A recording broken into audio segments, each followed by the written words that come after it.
Paravet के digital platform पर आपका स्वागत है। और आज की लाइव क्लास में हम पढ़ रहे हैं रिवीजन किसका, इंटेग्यूमेंट्री सिस्टम। इंटेग्यूमेंट्री सिस्टम यानी अध्यावरणी तंत्र। अध्यावरणी तंत्र क्या होता है? अध्यावरणी तंत्र, अध्यावरणी तंत्र का मतलब होता है त्वचा और त्वचा के व्युत्पन्नों का अध्ययन, यानी स्किन और स्किन के डेरिवेटिव।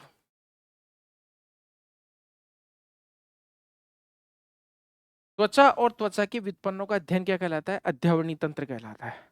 अब त्वचा तो हम जानते हैं स्किन, और त्वचा के व्युत्पन्न कौन कौन से होते हैं? जैसे बाल है, सींग है, खुर है, विभिन्न प्रकार की त्वचीय ग्रंथियां हैं, जैसे श्वेत ग्रंथि है, पसीने वाली ग्रंथि, टिबेशियस ग्रंथि है, साथ ही साथ जाइस ग्रंथि है, मोल ग्रंथि है, सिरुमिनस ग्रंथि है, बहुत सारी ग्रंथियां हैं। और इसके जो अपेंडेजेस यानी उपांग है, उन सभी को मिलाकर के हम अध्यावरणी तंत्र में अध्ययन करते हैं। तो सबसे पहले हम शुरुआत करते हैं त्वचा से। त्वचा क्या होती है? त्वचा, त्वचा शरीर का सबसे बड़ा अंग होता है। त्वचा शरीर का सबसे बड़ा अंग है, ये हमें पता है। Largest organ of body.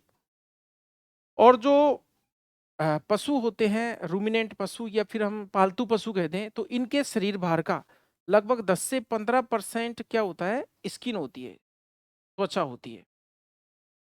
और इनकी जो त्वचा है, इनका एक उप उत्पाद के रूप में मरने के बाद, जानवर के मरने के बाद इनकी त्वचा इनके उप उत्पाद के रूप में काम में आती है। इस त्वचा से क्या बनाया जाता है? लेदर। तो पशु के मरने के बाद इसकी त्वचा को उतारा जाता है, त्वचा को उतारा जाता है। तो त्वचा को उतारना क्या कहलाता है? उतारना क्या कहलाता है? फ्लेइंग कहलाता है। फ्लेइंग कहलाता है। और ऐसे जानवर जो मर जाते हैं, इनकी जो त्वचा है काफी भारी होती है। जैसे गाय की बात करें हम, या फिर भैंस की बात करें, तो लगभग जैसे 400 किलो की गाय है तो 40-50 किलो की स्किन हो गई। अब इस स्किन को क्या कहते हैं? इस त्वचा को, तो मृत जानवर की त्वचा को, मृत पशु की त्वचा को क्या कहते हैं? क्या कहलाती है? हाइड कहलाती है। यानी इस हाइड को उतारना फ्लेइंग कहलाता है। फ्लेइंग की क्रिया द्वारा इसे उतारा जाता है। ये प्रोसेस है, खाल उतारने की क्रिया, स्किन को उतारने की क्रिया, जो प्राचीन समय से ये काम में आती रही है। क्योंकि हमें पता है पहले सर्दी में पहनने के लिए, ओढ़ने के लिए, कुछ साधन बनाने के लिए, जैसे उपकरण बनाने के लिए पहले एक चरस होता था, चरस, जिससे पानी कुएं से निकाला जाता था। तो वो भी किससे?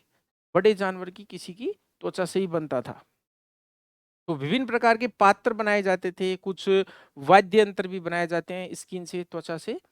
तो त्वचा से डायरेक्टली नहीं बन सकते, त्वचा को कुछ मॉडिफिकेशन या कुछ मॉडिफाई किया जाता है।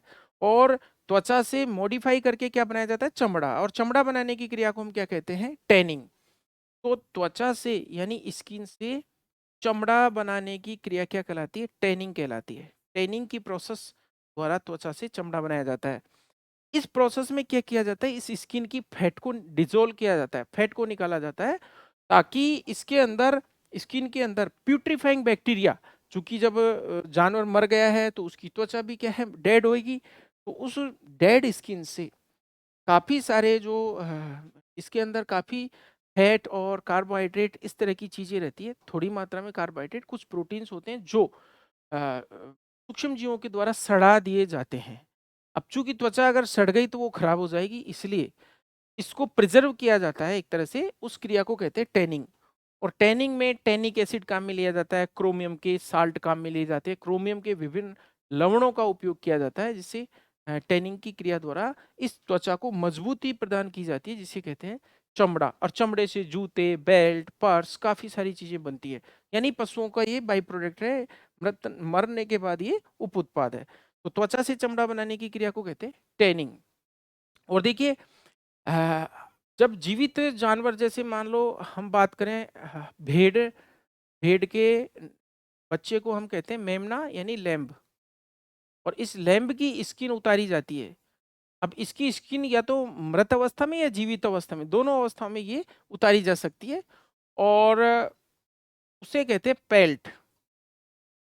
तो मारा कैसे जाता है? उबलते हुए पानी में मेमने को डाल दिया जाता है, उससे स्किन को उतार लिया जाता है, और उस स्किन पर ये इस प्रकार से ऊन लगी हुई रहती है, जबकि वो हाइड होती है, हाइड की सेविंग कर दी जाती है, वहां से बाल हटा दिए जाते हैं, जबकि पेल्ट पर बाल लगे हुए थे। अब इस पेल्ट का क्या उपयोग होता है? इस पेल्ट से महंगे पर्स बनाए जाते हैं, काफी सारी अ, इस तरह की जो सजावटी चीजें बनाई जाती है, या काफी महंगे कॉस्टली आइटम बनते हैं इससे। किससे? पेल्ट से। तो सबसे अच्छी जो पेल्ट देने वाली नस्ल है वो आप जानते हैं, कराकुल नस्ल। अब इसमें मेमने को या तो पैदा होने के तुरंत 24 घंटे बाद की स्किन उतार ली जाती है जीवित की, या फिर कृत्रिम रूप से अबॉर्ट करवा करके, समय से पूर्व प्रसव करवा करके, और उसकी स्किन काम में ली जाती है। इसको कहते हैं पेल्टम। तो ट्रेनिंग की क्रिया में किसके लवणों का उपयोग किया जाता है? क्रोमियम के लवणों का उपयोग किया जाता है। और क्रोमियम के लवणों का उपयोग एक जगह और किया जाता है। कहाँ पर किया जाता है भाई? क्रोमियम के लवणों का उपयोग किया जाता है जो कैटगट होता है, कैटगट, उसको लंबा समय देने में, या फिर उसको हम कहें कि कैटगट को टाइम बढ़ाने, अवशोषण टाइम बढ़ाने में।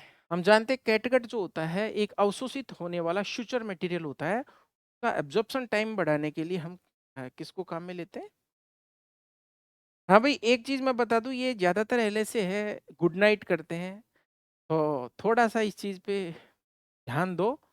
गुड इवनिंग होता है, गुड नाइट जब करते हैं जब हम कहीं जा रहे हैं या विदा हो रहे हैं शाम के समय, हम गुड नाइट भी कर सकते हैं, लेकिन गुड नाइट का मतलब हुआ कि वहां से हम अब दोबारा नहीं मिलेंगे, बाय बाय, रात में हम विश्राम करेंगे, या अब उस आदमी से दोबारा मुलाकात नहीं होनी है। गुड इवनिंग का मतलब है कि हम आ गए हैं, यानी एक तरह का वेलकम है।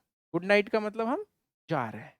तो ज्यादातर जो एलएसए है, मैंने ये अनुभव किया है, थोड़ा सा क्या है, पढ़ाई इतनी है नहीं इनकी, तो ये लोग दो तीन चीजें जो गलत लिखते हैं वो मैं बता देता हूँ आपको।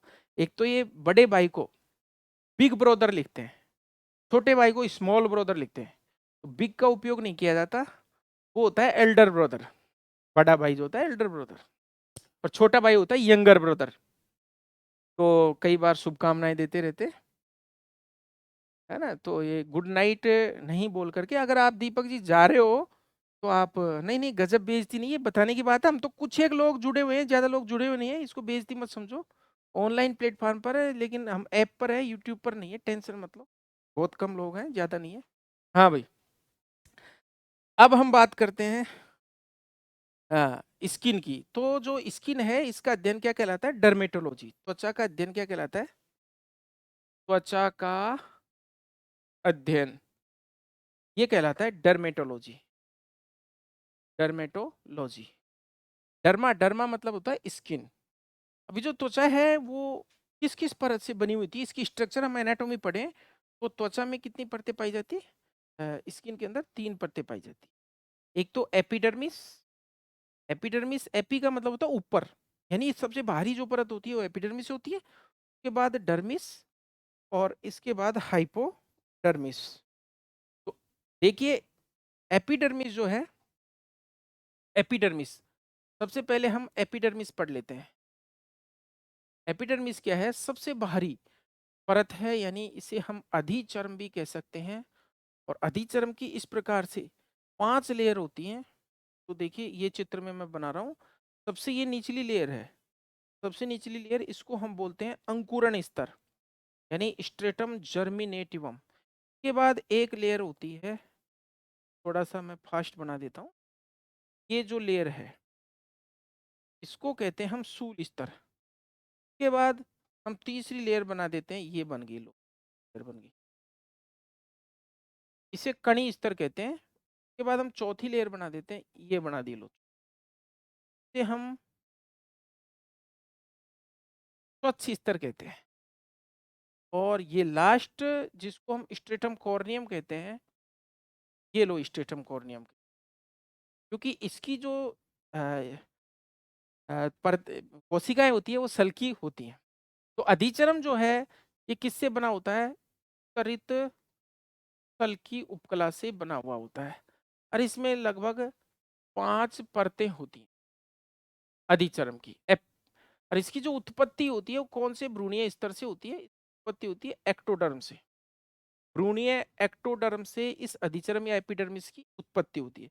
अब देख लीजिए हम इसमें जो लेयर्स हैं उनको पढ़ लेते हैं। ये सबसे नीचे है स्ट्रेटम जर्मिनेटिवम। जर्मिनेटिवम यानी अंकुरण स्तर भी बोलते हैं इसे, अंकुरण स्तर। और इसमें मेलेनोसाइट्स पाई जाती है। मेलेनोसाइट्स पाई जाती है। मेलेनिन बनाने वाली कोशिकाएं। ये कौन सा वर्णक बनाती है? मेलेनिन वर्णक। जो मेलेनिन वर्णक जो है ये त्वचा को क्या देता है? रंग देता है, रंग प्रदान करता है। और इसकी कोशिकाएं कैसी होती है? जीवित कोशिकाएं होती हैं और ये ऊपर की तरफ इस प्रकार से खिसकती रहती हैं। अगला जो है ये दूसरा लेयर है, इसे कहते हैं हम सूल स्तर। इसे हम स्ट्रेटम स्पाइनोसम भी बोलते हैं। अ, तीसरा जो है ये है कणी स्तर। इसे हम स्ट्रेटम ग्रेन्युलोसम बोलते हैं। और ये है स्वच्छ स्तर और इस स्वच्छ स्तर को हम स्ट्रेटम ल्यूसिडम भी बोलते हैं। और ये लास्ट में ऊपर ही ऊपर जो है ये है किण स्तर। किण स्तर को हम बोलते हैं स्ट्रेटम कॉर्नियम।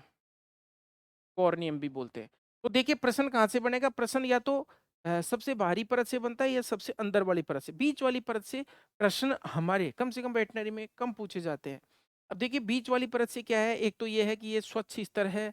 ये एलिडिन प्रोटीन का बना होता है। कौन सी प्रोटीन का? एलिडिन प्रोटीन। ये एलिडिन प्रोटीन के कारण ये स्वच्छ स्तर होता है वो अपारगम्य होता है, जल के प्रति प्रतिरोधी होता है। और ये स्ट्रेटम जर्मिनेटिवम है। यहाँ से प्रश्न बनता है कि इसकी कोशिकाएं जीवित होती है, इसमें मेलेनोसाइट्स पाई जाती है और इसे अंकुरण स्तर कहते हैं स्ट्रेटम जर्मिनेटिवम। और इसकी कोशिकाएं ऊपर की तरफ बन करके खिसकती रहती है। अब बात आती है सबसे लास्ट स्तर जिसको हम किर्ण स्तर कहते हैं, स्ट्रेटम कॉर्नियम। तो ये जो सींग, खुर, पंजे, नाखून इस प्रकार की जो मृत संरचनाएं हैं ये इस स्ट्रेटम कॉर्नियम से ही बनी हुई होती है। जो भी उपांग होते हैं, जो मृत होती हैं, ये इसी स्ट्रेटम कॉर्नियम से बनी हुई होती हैं। स्ट्रेटम कॉर्नियम जो होता है ये कैसा स्तर होता है? मृत स्तर होता है, पहली बात। दूसरी बात, इस स्तर की जो कोशिकाएं हैं वो रगड़ करके, चूंकि शरीर के बाहर है, सबसे बाहरी परत है, रगड़ करके ये हटती रहती हैं और उस क्रिया को कहते हैं इकडाइसिस। ECDYSIS, इकडाइसिस या निर्मोचन कहते हैं। ये एपिडर्मिस से बनने वाले प्रश्न है। एपिडर्मिस स्तरित सल की उपकला की। अब एपिडर्मिस की एक खास बात है, इसमें रक्त वाहिनियां और रक्त वाहिनियां अनुपस्थित होती है। रक्त वाहिनियां अनुपस्थित होती है। कैसे अनुपस्थित होती है? कि जब एपिडर्मिस है, जैसे हमारे शरीर के ऊपर ये वाली एपिडर्मिस है, इसमें बिल्कुल पतला स्तर है एपिडर्मिस का, जबकि ये वाला एपिडर्मिस है ये मोटा है।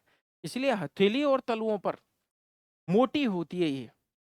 हथेली पर यानी पाम पर। या फिर हम जानवरों की बात करें, कुत्तों की, तो कुत्तों में जो अग्रपाद में जो टिकने वाला पाल्मर एरिया होता है जिसको हम पाल्मर कहते हैं, अग्रपाद का वह हिस्सा जो कि जमीन को स्पर्श करता है उसको पाल्मर कहते हैं। तो ये वाला जो लेयर है वो बार बार फ्रिक्शन खा खा करके ये डेड हो जाता है। तो ये कौन सा स्तर होता है? ये अधिचर्म ही होती है। तो सबसे मोटी अधिचर्म है हथेली हथेली और तलुओं पर पाई जाती है, जबकि सबसे पतली अधिचर्म है वो आंख के कॉर्निया पर होती है।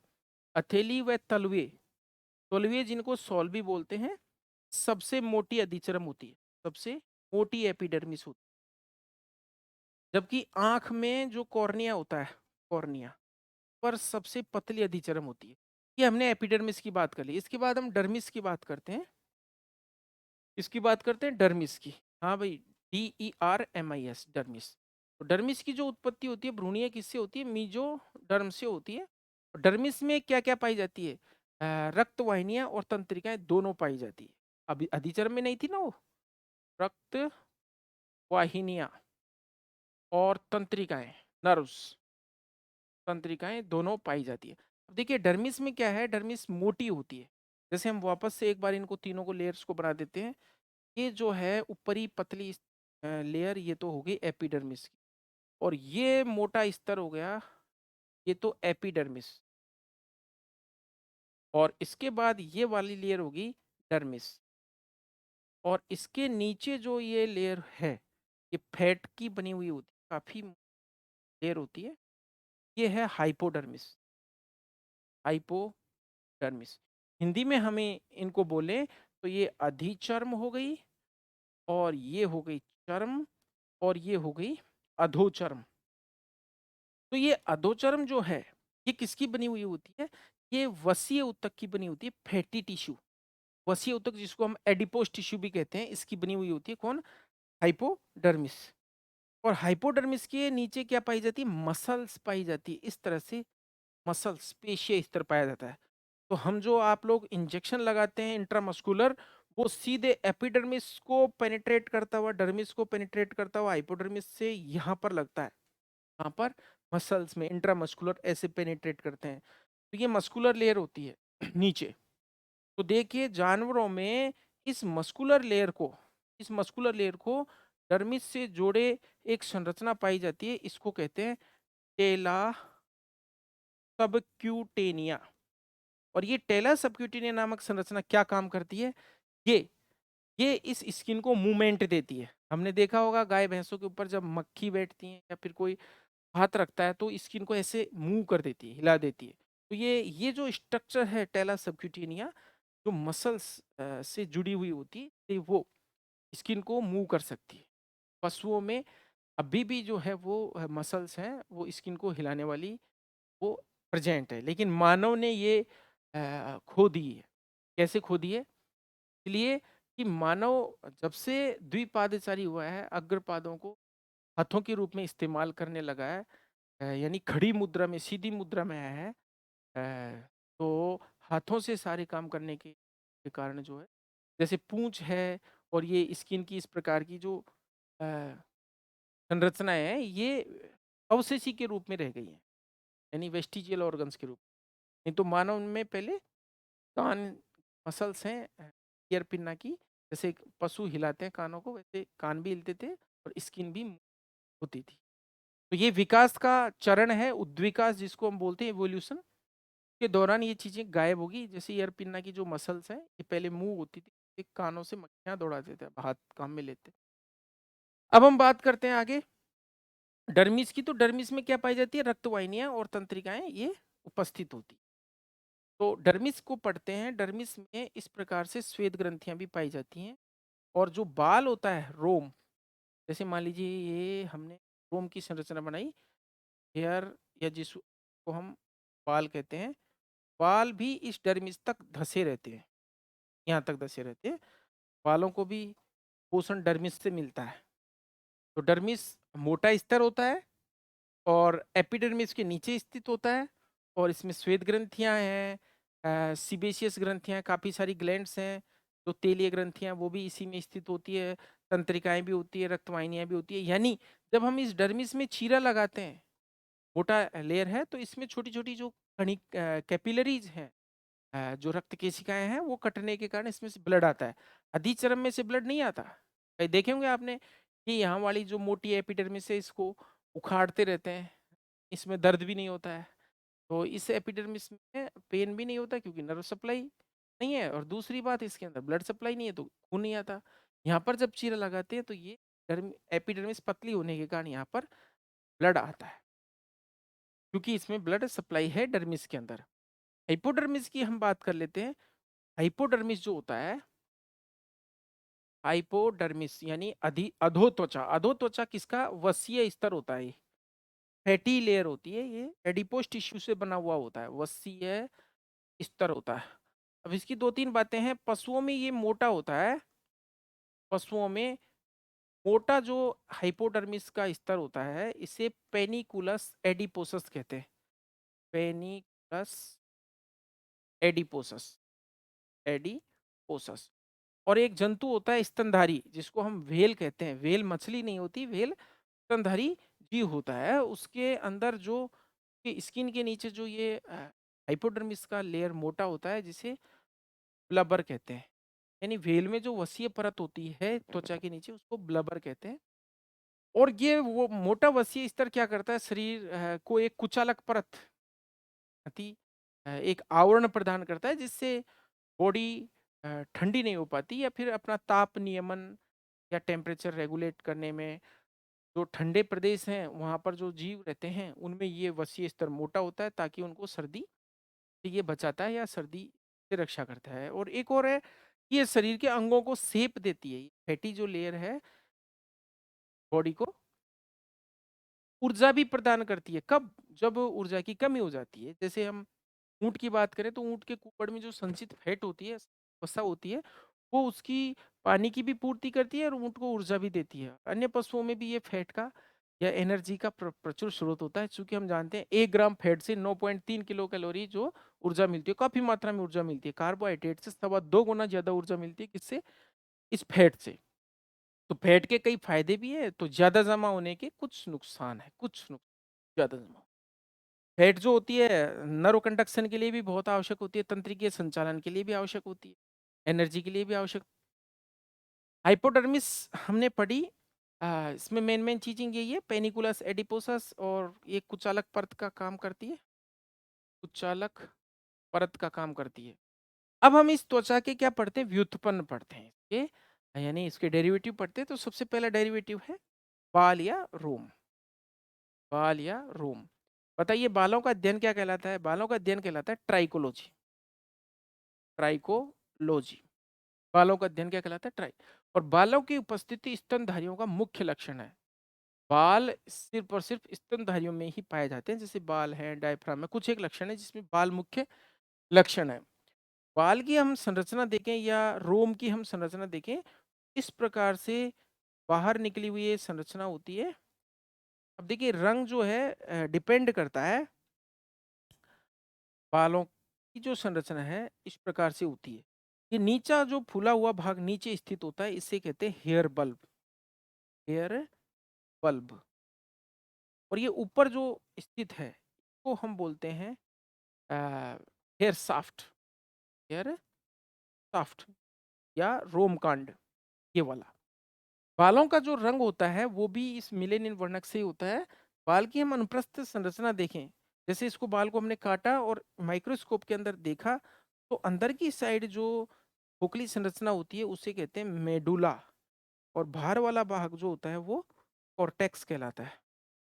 कॉर्टेक्स कहलाता है। देखिए जो बाल होता है वो पानी को अवशोषित नहीं करता, ज्यादा मात्रा में नहीं करता, थोड़ा बहुत कर ले। लेकिन जो ऊन है, ऊन बहुत ज्यादा मात्रा में पानी को अवशोषित कर लेती है। इसीलिए ऊनी कपड़ों को जब हम पानी में डालते हैं तो उनमें बहुत सारा वजन बढ़ जाता है। ऊन में और बाल में फर्क यही है। बकरी है, बकरी के ऊपर अगर बारिश आ जाए तो बकरी को ज्यादा वजन सहन नहीं करना पड़ता। भेड़ के ऊपर अगर बारिश आ जाती है तो भेड़ को शरीर भार जो है उसके ऊन में पानी भरने के कारण उसे चला नहीं जाता, उसमें परेशानी आती है। हम बाल या रोम पढ़ रहे हैं तो बालों का अध्ययन ट्राइकोलॉजी कहलाता है, और बालों की उपस्थिति कार्यों का प्रमुख लक्षण है। अब बाल क्या है शरीर में? देखिए जो ठंडे प्रदेश के जंतु होते हैं उनमें तो ताप नियमन करते हैं, टेम्परेचर रेगुलेशन करते हैं सर्दियों में, जो अपने शरीर को उनको। लेकिन कुछ जंतुओं में स्पर्शांक की तरह, या फिर ज़्यादातर जंतुओं में स्पर्शांक की तरह कार्य करते हैं। जैसे कान के अंदर छोटे छोटे रोम होते हैं, कान में कोई भी अनवांटेड चीज़ घुसे तो उसको रोकते हैं। इतनी ज़्यादा सेंसेशन होती है, जैसे हम कान में कुछ भी देते हैं तो तुरंत पूरी बॉडी हिल जाती है। नाक के अंदर देते हैं, हिल जाती है। तो ये रोम की जो स्पर्शांक की तरह कार्य करने की वजह से। और जो कुछ जंतु होते हैं उनके मुख पर, यहाँ ऊपरी होंठ के ऊपर बाल पाए जाते हैं, जैसे बिल्ली है, कुछ कुत्ते की नस्लें हैं, या फिर खरगोश है। खरगोश के जो यहाँ पर बाल पाए जाते हैं जिसको हम गुलमुच्छे या विब्रीसी कहते हैं। ये विब्रीसी एंटीना की तरह कार्य करते हैं, यानी उसकी बॉडी का बैलेंस करते हैं। एंटीना की तरह कार्य करते हैं। यहाँ कुछ एक बाल होते हैं, 5-7 बाल मोटे मोटे, बॉडी का बैलेंस बनाते हैं जब वो दौड़ता है या चलता है। इसके अलावा शरीर का संतुलन करने वाले अंग और हैं। जो ब्रेन के अंदर जो पार्ट है जिसको सेरिबेलम कहते हैं वो भी शरीर का संतुलन बनाता है, अनुमस्तिष्क। और कान भी क्या है? संतुलन बनाता है। कान का काम होता है सुनने के अलावा संतुलन बनाना, यानी कान श्रवणो संतुलन अंग है। सुनने के साथ साथ बॉडी का बैलेंस भी बनाता है। तो बाल के बाद हम अ, कुछ एक बाल की और चीजें लिख लेते हैं। बालों को काटना क्या कहलाता है? बालों को काटना कहलाता है क्लिपिंग। CLIPPING, clipping. जबकि ऊन को काटना क्या कहलाता है? सियरिंग। ऊन को काटना सियरिंग कहलाता है, बालों को काटना क्लिपिंग कहलाता है। आगे हम बात करते हैं, अगली जो संरचना है, जो अगला उपांग है जो स्किन का है, डेरिवेटिव है, या फिर हम व्युत्पन्न कह सकते हैं उसको, वो है श्वेत ग्रंथि। श्वेत ग्रंथि, श्वेत ग्रंथि को हम पसीने की ग्रंथि कहते हैं। देखिए इस तरह से कुंडलित नलिकाकार ग्रंथि होती है, ये श्वेत ग्रंथि है, स्वेट ग्लैंड बोलते हैं इसको। श्वेत ग्रंथि में यहाँ पर पसीना भरा हुआ होता है, स्वेट। और इस श्वेत ग्रंथि के चारों तरफ इस तरह से मायो एपिथेलियल सेल्स होती है। मायो एपिथेलियल, मायो शब्द जुड़ जाए कहीं भी, मायो का मतलब होता है मसल्स, यानी ये ताप संवेदी होती है। ताप संवेदी ग्रंथियां होती है। जब वायुमंडल का तापमान इनको मिलता है, या फिर यूं कहें कि इस वातावरण का तापमान बढ़ता है, तो इन मायोएपिथेलियल सेल्स में क्या होता है? संकुचन। और इससे ये भरा हुआ पसीना स्किन के ऊपर फैल जाता है अंदर से आकर, और स्किन के ऊपर फैलने से ये इवोपरेट होता है। और जो वाष्पन की गुप्त ऊष्मा है, या फिर हम यूं कहे कि बड़ी बूंद छोटी बूंद बूंदों में टूटती है, इवोपरेट होता है, तो ये ठंडक पैदा करता है शरीर की सतह पर। यानी श्वेत ग्रंथियों का काम है शरीर का तापमान नियंत्रण करती हैं, तापमान बनाए कम करती हैं, तापमान टेम्परेचर जब ज्यादा होता है तो कम करती हैं। तो ये कुंडलित नलिकाकार ग्रंथियां होती हैं। जो पसीना होता है इनका स्राव क्या कहलाता है? पसीना या स्वेट। स्वेट की बात करें तो स्वेट में 98 से 99% क्या होता है? पानी। पानी पसीने में के साथ साथ कुछ मात्रा में देखिए अमोनिया भी होती है, कुछ मात्रा में यूरिया उत्सर्जी पदार्थ के रूप में भी होता है, यूरिक अम्ल भी थोड़ा सा होता है। यूरिक अम्ल के अलावा कुछ अन्य चीजें जैसे थोड़ी मात्रा में कार्बन डाइऑक्साइड हो गई। तो ये कुछ भारी धातुएं या फिर कुछ मेडिसिन्स, ड्रग्स जो कि पसीने से उत्सर्जित होती हैं, ये सब पाई जाती है पसीने के अंदर। पसीने के अंदर पानी की कंटेंट ज्यादा होती है। अब हम इन ग्रंथियों की बात करें तो गाय के अंदर ये श्वेत ग्रंथियां ज्यादा होती है, किस भैंस से।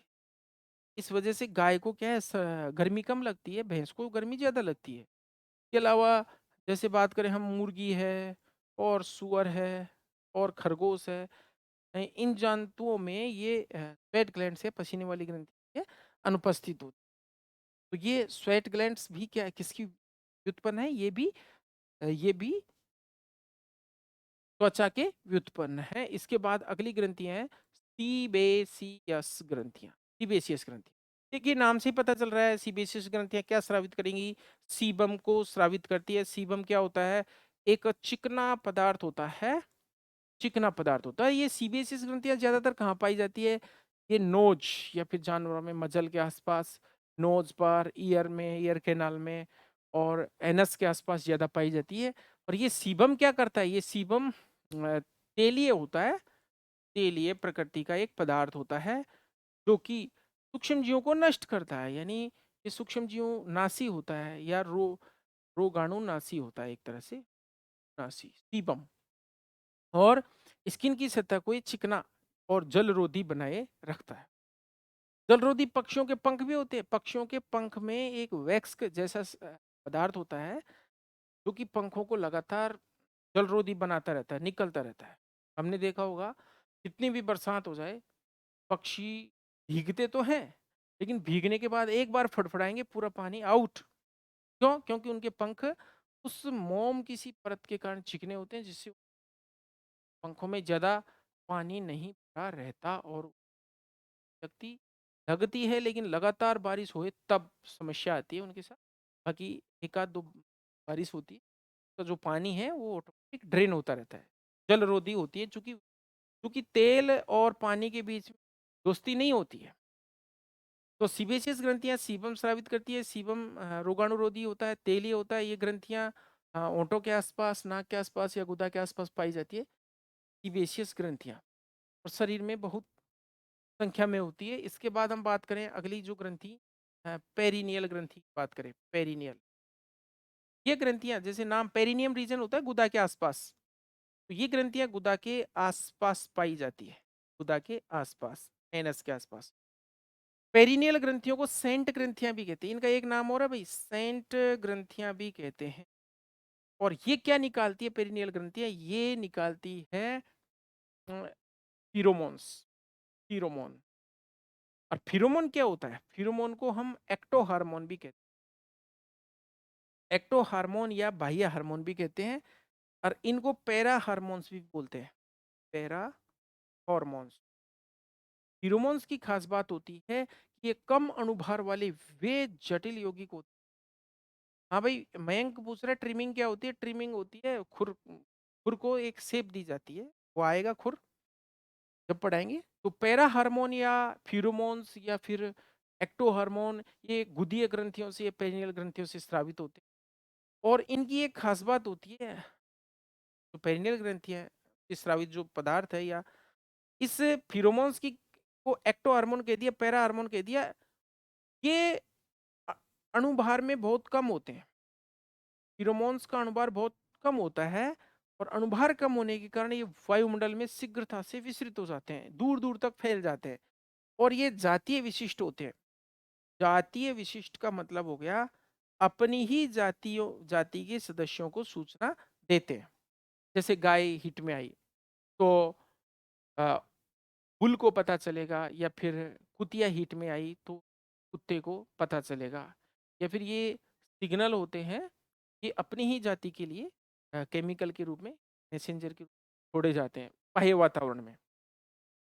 पशु, ये जंगली जानवर जो टेरिटरी बनाते हैं, अपना क्षेत्र बनाते हैं मलमूत्र उत्सर्जित करके, या फिर डॉग को देखा होगा एक पिछला पैर उठा करके और यूरिनेशन करता है, मिक्चुरेशन, तो वो यूरिन को स्प्रे करता है दूर दूर तक, ताकि उसके जो फेरोमोन्स हैं या उसके काफी दूरी तक उसके पहुंच जाए।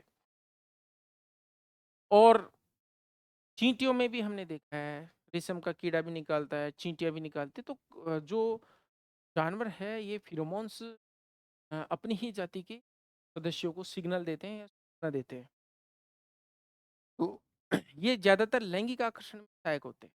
लैंगिक आकर्षण यानी सेक्सुअल अट्रैक्शन या मेटिंग के समय ज्यादा प्रभावी हो जाते हैं। तो पेरिनियल ग्रंथियां गुदा के आसपास स्थित सेंट, सेंट ग्रंथियां भी कहते हैं इनको, फिरोमोन स्रावित करती हैं। अगली ग्रंथियों की बात करें हम, तो ये है सीरुमिनस ग्रंथियां, सीरुमिनस ग्रंथियां। जैसा नाम से ही पता चल रहा है, सीरुमिन क्या होता है? सीरुमिन, ये सीरुमिन क्या होता है? RUMIN, ये सीरुमिन होता है ईयर वैक्स, ईयर वैक्स, यानी इसको हिंदी में कहेंगे हम कर्ण मोम।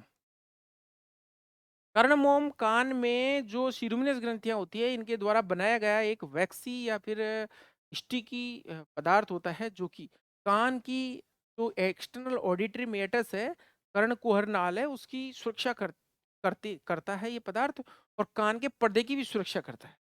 देखिए कान की हम संरचना आपको बता देते हैं। ये पशु का क्या है? बाह्य कर्ण है, तो हम पिन्ना बोलते हैं, पिन्ना या ईयर पिन्ना बोलते हैं। और ईयर पिन्ना जो होता है, ये में तो कौन सी मसल्स होती हैं? ऐच्छिक पेशियां पाई जाती है। अब ये कान की एक कर्णनाल है, इसको हम एक्सटर्नल ऑडिटरी मेटस या बाह्य कर्ण कुहरनाल कहते हैं। ये कर्णनाल कहाँ जाती है? कान के पर्दे तक जाती है, ये कान का पर्दा है। कान के पर्दे से, ये तो हो गया भाई बाह्य कर्ण, बाह्य कर्ण। हालांकि कान की संरचना नहीं है हमारे, लेकिन इतनी सी नॉलेज हमको होनी चाहिए। ये जो है ये एरिया, ये है मध्य कर्ण, मध्य कर्ण। और मध्य कर्ण से जुड़ा हुआ होता है अंतःकरण।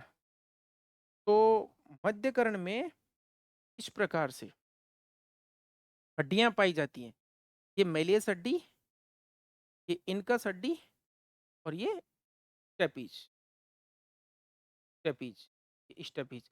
और इससे आगे जुड़ा हुआ अंतःकरण होता है, जिसका मेन जो ऑर्गन बना रहा हूं मैं आपको, पूरा नहीं बना रहा, कहते हैं कोक्लिया, कोक्लिया। और हमें पता है इस कोक्लिया से कौन सी तंत्रिका जुड़ी हुई होती है? आठवीं कपालीय तंत्रिका, आठवीं कपालीय तंत्रिका।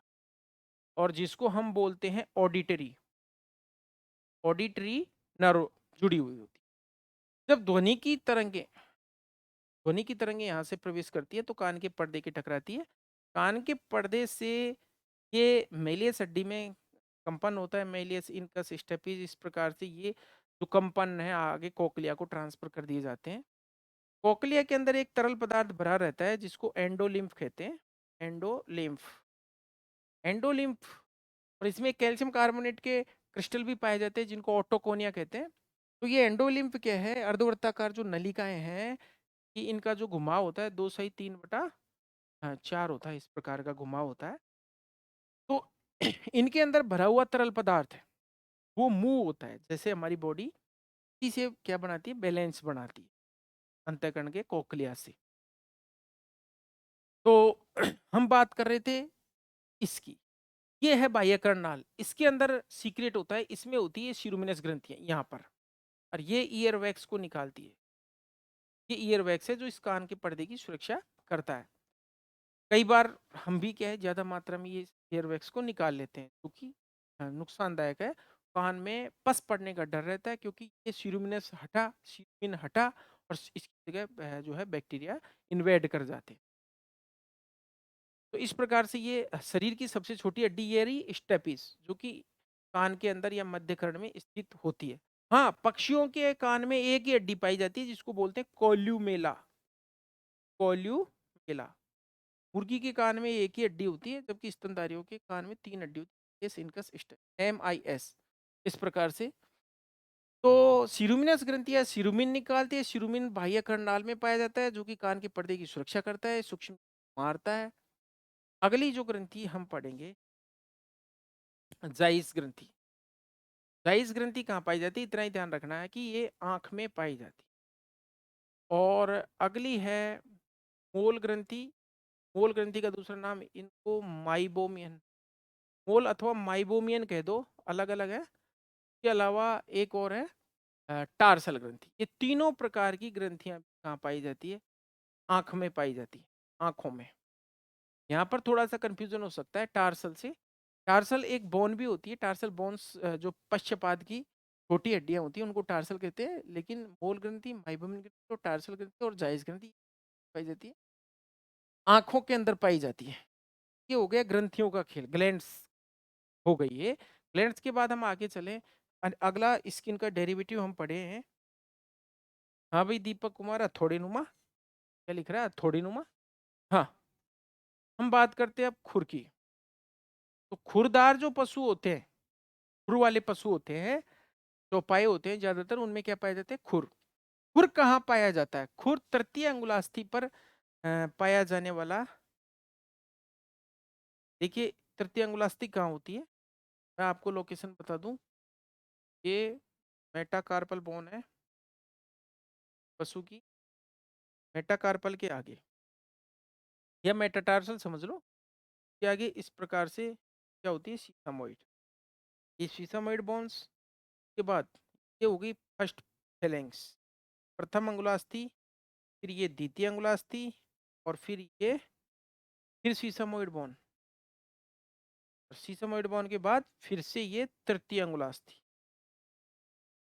क्योंकि हम जानते हैं पशुओं में 2 डिजिट्स, ये थर्ड और फोर्थ, ये क्रियाशील होती है पशुओं में, और जहां पर अपने नाखून होता है वहां पर इनकी क्या होती है, सींग, सॉरी, खुर पाए जाते हैं।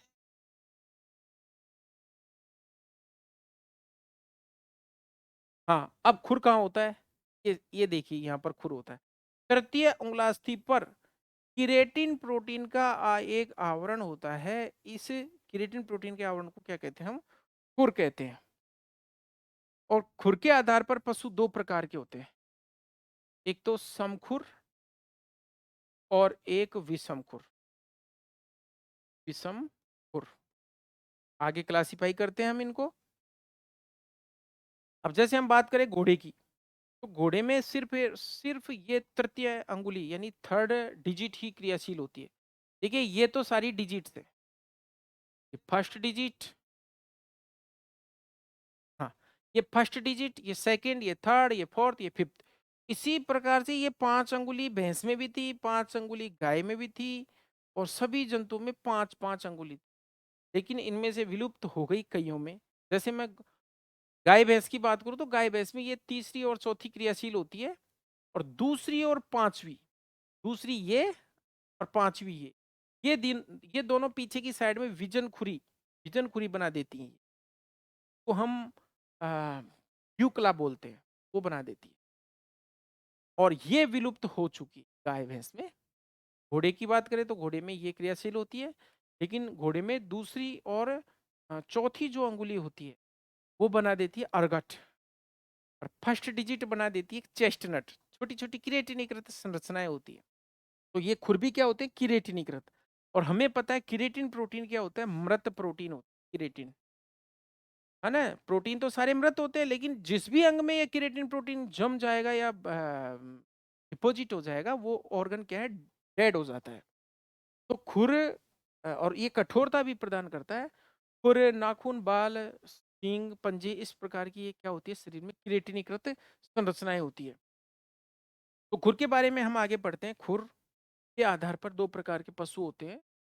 खुर के आधार पर एक तो समखुर, समखुर, समखुर मतलब इनमें खुर जो होते हैं सम संख्या में होते हैं, और एक विषमखुर, इनका समूह भी बनाया गया है। समखुर को आर्टियोडेक्टाइला में बांटते हैं या वर्गीकृत करते हैं, आर्टियोडेक्टाइला, और विषमखुर को पेरिसोडेक्टाइला,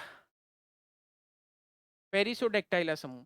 अब कुछ लोग ये समझते हैं ये बहुत ही ज्यादा एक्स्ट्रा बताते रहे, एक्स्ट्रा नहीं बताते, हिमाचल के एग्जाम में ये आया हुआ है, देखो ये पेरिसोडेक्टाइला, है ना। तो ऐसा कुछ भी नहीं है, अब पता चल ही जाएगा, और कुछ लोगों को चल भी गया, ज्यादातर को चल गया कि क्या है, पढ़ाई क्या है इसी। तो पेरिसोडेक्टाइला जो है विषम खुर वाले आते हैं इसमें, इसमें आते हैं समखुर। समखुर वालों को हम पॉलीपेड भी बोलते हैं, पॉलीपेड। और विषम खुर वालों को हम सॉलीपेड भी बोलते हैं, सॉलीपेड और पॉलीपेड। ये जो समखुर वाले होते हैं इनको क्लोवन फुटेड भी बोलते हैं, क्लोवन फुटेड, क्लोवन फुटेड यानी विभाजित खुर वाले, विभाजित खुर वाले। यहाँ पर विभाजित शब्द का उपयोग कर दिया, यहाँ पर सम कर दिया। इनको अविभाजित खुर वाले पशु, अविभाजित। अब इनमें कौन कौन से जंतु आते हैं देखिए, समखुर वाले के अंदर जैसे गाय है, भैंस है, भेड़ है, बकरी है, और साथ ही साथ सुअर है, हिरण है, नीलगाय है, इस प्रकार के ये सारे जंतु में आते हैं। और समखुर वाले के अंदर एफएमडी रोग होता है, खुरपका मुंहपका रोग, और इनमें एफएमडी रोग नहीं होता। ये कौन कौन से हैं, जैसे घोड़ा है, गधा है, साथ ही साथ अन्य जंतु जैसे जेब्रा और गेंडा। गेंडे में 3 अंगुलियां पाई जाती है, यानी विषमी होता है गेंडा भी, वाला। तो ये हमने खुर के आधार पर पशुओं को बांट दिया। अब खुर जो होता है इस प्रकार से तृतीय अंगुलास्थि पर लगा रहता है, थर्ड फेलेंक्स, तृतीय अंगुलास्थि। इस तृतीय अंगुलास्थि को क्या बोलते हैं, सिन बोन भी बोलते हैं, बोन, सिन बोन, सिन बोन भी बोलते हैं। और इसका जो ऑयल होता है वो निकाला जाता है, काफी कॉस्टली होता है, इसको नीट फुट ऑयल बोलते हैं, नीट फुट ऑयल। फिर से ये एक एनिमल बाई प्रोडक्ट आ गया। इसका उपयोग काफी महंगी जो घड़ियां होती है, वॉचेज होती हैं, और एरोप्लेन है उनमें है, इंजन के अंदर स्नेहक के रूप में यानी ल्यूब्रिकेंट के रूप में इस ऑयल को काम में लिया जाता है। यानी ल्यूब्रिकेंट के रूप में क्यों, क्योंकि ये अत्यधिक उच्च तापमान पर भी ये आग नहीं पकड़ता है, नीट फुट ऑयल बोलते हैं। ये ऊपर क्या है, ये खुर लगा हुआ होता है। अब हम घोड़े में बात करें तो घोड़े में चूंकि एक ही खुर पाया जाता है घोड़े में, और घोड़े में खुरों की विशेष सुरक्षा रखी जाती है। घोड़े का जो खुर होता है उसके ऊपर इस तरह से एक आवरण चढ़ा दिया जाता है धातु का, और आवरण चढ़ाते हैं इस लोहे का जो या फिर धातु का जो आवरण चढ़ाते हैं इसे कहते हैं हॉर्स शू।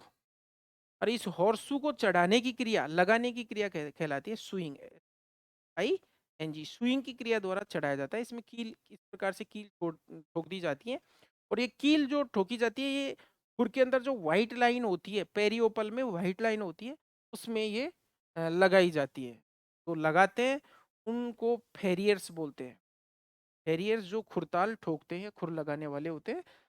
ये हॉर्स शू या इसको घुड़नाल कह दो, ये घोड़े का जूता कह दो या हॉर्स शू कह दो। ये आकृति इस प्रकार से होती है, कंप्लीट यू नहीं होता, ऊपर से थोड़ा अंदर की तरफ ये मुड़ा हुआ होता है हॉर्स शू। इसको जो कभी कभी जो खुर है उनकी शेप बिगड़ जाती है, जैसे गाय भैंस बूढ़ी हो जाती है तो उनके खुर ऐसे मुड़ जाते हैं, दबाव से, बॉडी के दबाव से लगातार चलते चलते उनको एक विशेष आकार दे दिया जाता है, काट करके शेप बना दी जाती है। जैसे हम नाखूनों को काट करके और महिलाएं जैसे नेल पॉलिश करती वैसे उनको सुंदर बना दिया जाता है। तो सुंदर सुंदर बना दिया जाता है उन्हें। तो इसे कहते हैं ट्रिमिंग, TRIMMING, ट्रिमिंग की इसी को बोलते हैं हम। तो खुर का जो महत्व है, जो रोड पर चलते हैं उन पशुओं में की प्रोटेक्शन कर दी जाती है लगा करके, चाहे वो गधा हो या घोड़ा हो या और कोई जानवर हो, लोहे की या फिर धातु की परत लगा दी जाती है। तो खुर क्या होते हैं? किरेटिनीकृत अंग होते हैं जो कि पशुओं में इतना सारा वजन सहने में, चलने में सहायक होते हैं। अब कुछ जंतु जो गद्दीदार होते हैं, जैसे गद्दीदार पैर वाले जंतु होते हैं, उनको समूह में रखा जाता है टाइलोपोडा में। कौन से में? टाइलोपोडा में। जैसे ऊंट है इसका उदाहरण, कैमल। कैमल को टाइलोपोडा समूह में रखा जाता है, गद्दीदार पैर वाले। कैमल होने को वही विभाजित खुर वाला है, लेकिन टाइलोपोडा समूह में। आगे हम बात करें खुर के बाद, हम बात करते हैं सींग की। सींग कहाँ स्थित होते हैं? देखिए इस प्रकार से ये फ्रंटल हड्डी होती है जानवर में। ये जानवर में फ्रंटल हड्डी है। फ्रंटल हड्डी के पश्च पृष्ठ भाग में ये वाले प्रवर्ध पाए जाते हैं। ये फ्रंटल हड्डी इस प्रकार से होती है, ये पश्च पश्च पृष्ठ ऊपर की तरफ है, पोस्टीरियो डोर्सल क्षेत्र में एक प्रवर्ध होता है। एक इस साइड होता है, एक इस साइड होता है। एक सींग वाले गेंडे में यहाँ नाक के ऊपर सींग होता है इस तरह से, राइनोसिरस यूनिकॉर्निस बोलते हैं उसको।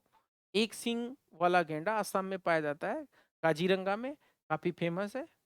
तो यहाँ पर हम सींग की बात कर रहे हैं, किसकी? जानवरों की सींग, गाय भैंसों की सींग। वो एक सींग वाला गेंडा, उसका जो सींग होता है ना गेंडे का सींग, वो किरेटिन का एक बालों का क्या है, एक गुच्छा होता है, काफी खतरनाक होता है। लड़ाई के हिसाब से वो उसका एक हथियार होता है, नाक के ऊपर होता है। इसीलिए उस एक सींग वाले गेंडे का नाम है राइनोसिरस यूनिकॉर्निस। राइनो, राइनो मतलब नाक, राइनोलॉजी नाक का अध्ययन। राइनोसिरस यूनी, यूनी मतलब एक, कॉर्निस, कॉर्निस मतलब सींग। अब कॉर्नू की बात कर रहे हैं हम, सींग की बात कर रहे हैं। तो फ्रंटल बोन के पश्च पृष्ठ भाग में दो प्रवर्ध पाए जाते हैं, जिसको बोलते हैं कॉर्नुअल प्रवर्ध। आजकल क्या किया जाता है गाय भैंसों में, छोटे जब 15-20 दिन के रहते हैं तो उनमें इस सींग की कलिका को नष्ट कर दिया जाता है KOH की रॉड से, जिसको हम डी बडिंग या डिसबडिंग बोलते हैं। बाद में ये सींग है वृद्धि नहीं कर पाते हैं। और जिन जानवरों में ये वृद्धि कर जाते हैं और डवाडोल होते हैं, मतलब असम्मित होते हैं और उनको चोट पहुंचाते हैं, खुद को या फिर अन्य जानवरों को, कई बार सींग की खोली उतर जाती है, इसको हम एवल्जन बोलते हैं। ये घाव का एक प्रकार है, एवल्जन वुंड बोलते हैं इसको। और जब लंबे हो जाते हैं या अनियमित सींग हो जाते हैं, कहीं चोट लगने का डर रहता है, तो ऐसे सींगों को काट दिया जाता है, जिसको बोलते हैं हम डी हॉर्निंग। बड़े पशु के को हटाना डी हॉर्निंग कहलाता है। वहां तक किया जाता है जहां इसका डेड पार्ट होता है, वहां तक आर्टरी, कॉर्नवल आर्टरी को सेफ रख करके। सींग में जो जाती हैं रक्तवाहिनियां, उनको, उस रक्तवाहिनी को बोलते हैं कॉर्नुअल, कॉर्नुअल आर्टरी। और जो तंत्रिका जाती है, जो नर्व जाती है सींग के अंदर, उसको बोलते हैं कॉर्नुअल नर्व।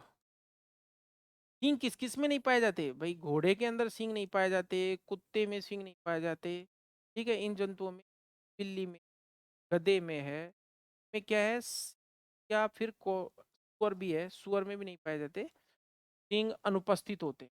जबकि गाय है, भैंस है, भेड़ है, बकरी है, इनके अंदर सींग पाए जाते हैं। और इनमें एक बात और है कि जो बकरी है, बकरी के जो सींग हैं वो ठोस होते हैं। बाकी जो अन्य जंतु है, जैसे गाय है, भैंस है, भेड़ है, इनका जो सींग होता है वो कैसा होता है, खोखला, खोखला, अंदर से होलो होता है, पाइप की तरह। तो सींग क्या होता है? फ्रंटल अस्थि के पश्च पृष्ठ भाग में एक प्रवर्ध पाया जाता है जिसको कॉर्नुअल प्रवर्ध कहते हैं। इस कॉर्नुअल प्रवर्ध के ऊपर इस तरह से एक आवरण पाया जाता है, किसका? किरेटिन प्रोटीन का आवरण पाया जाता है, और इसे कहते हैं सींग या हॉर्न, ये हॉर्न कहते हैं।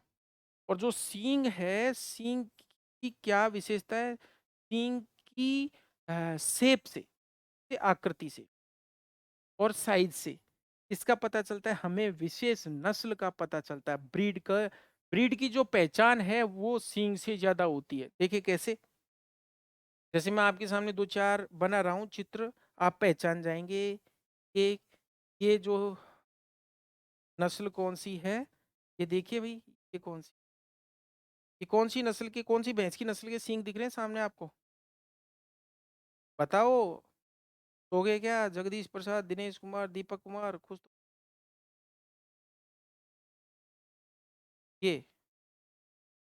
ये सींग ऐसे सींग। हाँ, दीपक आ गया, जाफराबादी के।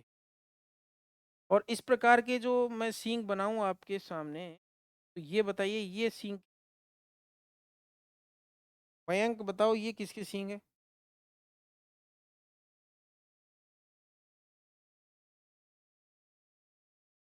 हाँ, मुर्रा के हैं। दिनेश का आ गया, मुर्रा के जलेबी नुमा मुड़े हुए कुंडलित। और मैं आपके सामने इस प्रकार के सींग बनाऊं, मान लो कोई भैंस है, कि इस प्रकार के सींग बनाऊं, ये हंसियाकार सींग है, ये सूर भैंस के सींग। और लंबे अगर हों इस तरह के, तो ये तलवार जैसे सींग होते हैं, पंडारपुरी और नागपुरी के होते हैं। और फिर हम गायों में बात कर लें, गायों में एक बहुत अच्छी सींग है, इस तरह से प्राउड गेट वाली जो गाय होती है, कांकरेज के, कांकरेज जो गौवंश की नस्ल है, उसकी सींग इस प्रकार से होती है, हवाई चाल के लिए प्रसिद्ध होती है।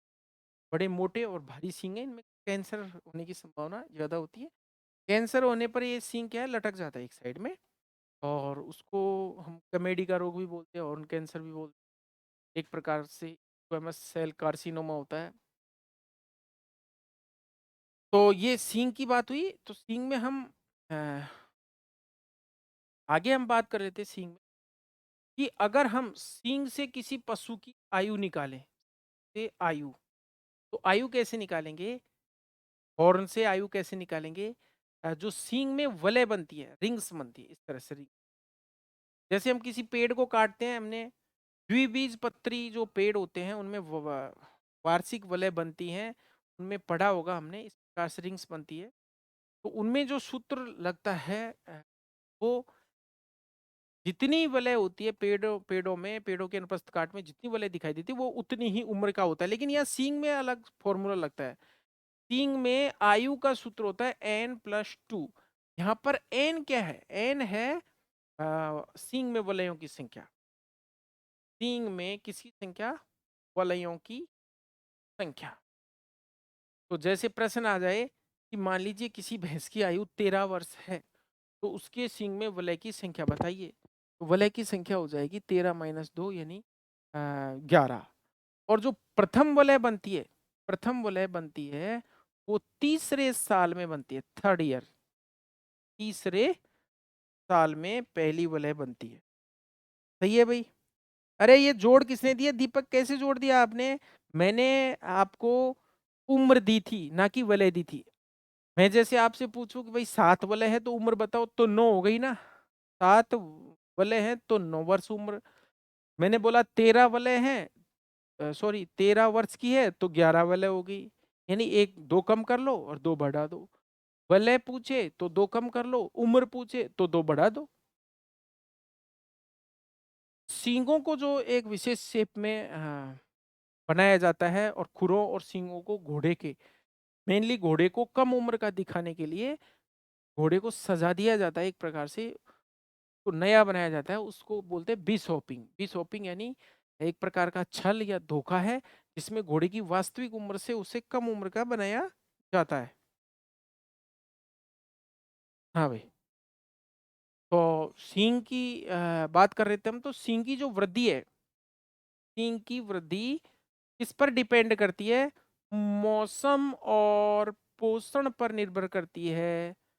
मौसम और पोषण पर निर्भर करती है, इसीलिए इसकी ग्रोथ में जो अंतर आता है साल भर में, ग्रोथ में अंतर के कारण ही सींग के अंदर क्या बनती है, रिंग बनती है, वलय बनती है, इसी वजह से वलय बनती है। तो ये हमने सींग पढ़ा। सींग के बाद कुछ व्युत्पन्न है, जैसे हम बात करें अर्गट। अर्गट किस में पाए जाते हैं, इसमें घोड़े में। घोड़े में जो फेटलॉक जॉइंट होता है उसके पीछे के पीछे संरचनाएं पाई जाती है क्रिएटिनीकृत, जो कि दूसरी और चौथी अंगुली के अवशेषी रूप है, ये क्या कहते हैं, अर्गट कहते हैं। और एक संरचना होती है चेस्टनट, ये चेस्टनट संरचना भी किसमें पाई जाती है, घोड़े में। घोड़े में जो अग्रपाद के ऊपर कौन से जॉइंट है, नी जॉइंट के ऊपर, और पश्चपाद में हॉक जॉइंट के नीचे किरेटिनिकृत संरचनाएं होती हैं, जो कि फर्स्ट डिजिट के अवशेषी रूप होते हैं, उसको बोलते हैं अपन चेस्टनट। एक विजन खुरी और रह गया, उसको और पढ़ लेते हैं, ड्यूकला। ड्यूकला या विजन खुरी। विजन खुरी ये क्या होता है, खुर जो होता है, जैसे मान लीजिए ये खुर है, खुर के पीछे की साइड में हेडलॉक जॉइंट के पीछे यहाँ पर गोली की आकृति की जो दो संरचनाएं होती है, इनको बोलते हैं ड्यूकला। यहाँ ड्यू, ड्यू शब्द का मतलब होता है ओस की बूंद, ओस की बूंद। और ओस की बूंद का मतलब ये इस तरह से बूंद जैसे टपकती होती है, ऐसी खुर में पीछे की साइड में दो गोली के समान संरचनाएं होती हैं। तो ये कैसी होती है, किरेटिनीकृत, किरेटिनाइज्ड, किरेटिनीकृत कैसी होती है, गोली के समान संरचना होती है, जिन्हें हम क्या कहते हैं, ड्यूकला या फिर विजन खुरी कहते हैं। और इनकी कोई खास उपयोगिता है नहीं। बाकी ये दूसरी और पांचवी यानी सेकंड और फिफ्थ जो डिजिट होती है गाय भैंस में, उसका अवशेषी रूप है, उसका अवशेषी है कौन, विजन खुरी या ड्यूकला। अब हम बात करें किसमें, कुत्ते में। तो कुत्ते में एक पार्श्व विजन खुरी होती है, पार्श्व विजन खुरी, पार्श्व विजन खुरी। और ये किसे बोलते हैं, पार्श्व विजन खुरी कुत्ते में किसको बोलते हैं, फर्स्ट जो डिजिट होती, जैसे मैंने अभी बताया था थोड़ी देर पहले, ये वाली फर्स्ट डिजिट होती है, ये काफी छोटी होती है, ये ऊपर की तरफ स्थित होती है। तो कुत्ते में केवल ये जो चार हैं, ये फिंगर्स, यही ग्राउंड को टच करती है, इन्हीं से वो भागता है, ये ऊपर चली जाती है ये वाली। तो ये फर्स्ट डिजिट होती है, इसको लेटरल ड्यूकला बोलते हैं, लेटरल ड्यूकला, यानी पार्श्व विजन खुरी बोलती है, बोलते हैं इसको। और ये जमीन को स्पर्श नहीं करती, जमीन को फर्स्ट डिजिट जो होती है कुत्ते की, तो हम लेटरल ड्यूकला कह रहे हैं, वो पासर विजन खुरी कह रहे हैं, जमीन को स्पर्श नहीं करती। तो देखिए हमने त्वचा और त्वचा के व्युत्पन्नों को एक ब्रीफली एक फास्ट रिवीजन के हिसाब से पढ़ा है, कोई डायग्रामेटिकली हमने ज्यादा इसमें, लेकिन फिर भी मेन मेन जो इसमें टॉपिक या पॉइंट्स हैं वो हमारे क्लियर हो गए। अब अगली जो लाइव क्लास संभवतः है गुरुवार को होगी। मैं क्वेश्चन भी पूछता, लेकिन पता नहीं बहुत लेट जा करके कमेंट आ रहे हैं आपके, जैसे मैं बोलता हूँ उसके काफी देर बाद इसमें हलचल होती है, का रीजन समझ में नहीं आ रहा। हाँ भाई मयंक, बहुत अच्छा, क्या बहुत अच्छा, समझ में आता है क्या आपको, या मैं वैसे ही टाइम वेस्ट कर रहा हूँ।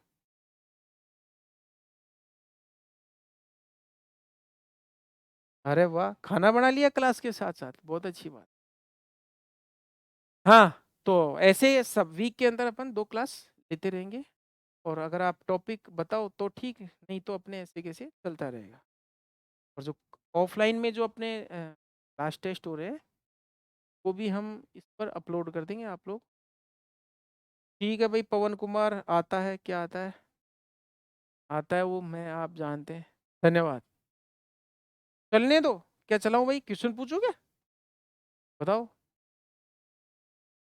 अरे रहने दो अब।